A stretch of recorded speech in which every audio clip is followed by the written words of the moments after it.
Hey, it's Keith Sheldon for Keith's Friday Night Reads. Only a couple books this week. First up is The Mayflower and Her Log by Azel Ames.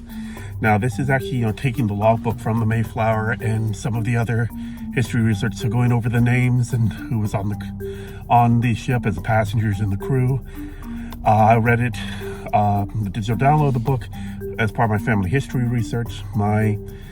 On my side of the family, I am descended from Clark, the pilot of the Mayflower. That's something I just found out a couple months ago. My great aunt on my mom's side of the family was married to a direct descendant of one of the Mayflower passengers. And my ex-wife's family is direct descendants of a couple different passengers from the Mayflower. Most noticeably, Tom Howland,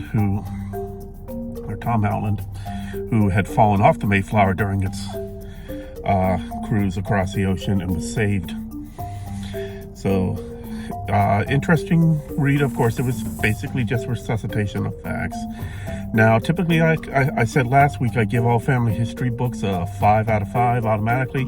Since this is a pure history book and it's just a base recitation of facts, I'm only going to give it 4 out of 5 on this. And the reason being, as a person doing family history research, as a person doing any history research actually, I have a problem with a book that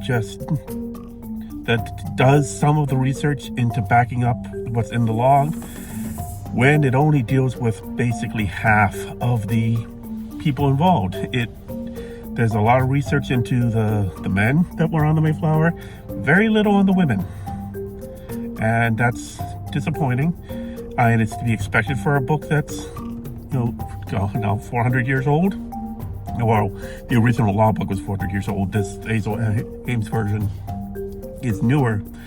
But you would hope that when you're telling the story of something as major as the Mayflower and the crossing of the Puritans, the Pilgrims, that you would tell as full of a story as possible. So only 4 out of 5 on this one.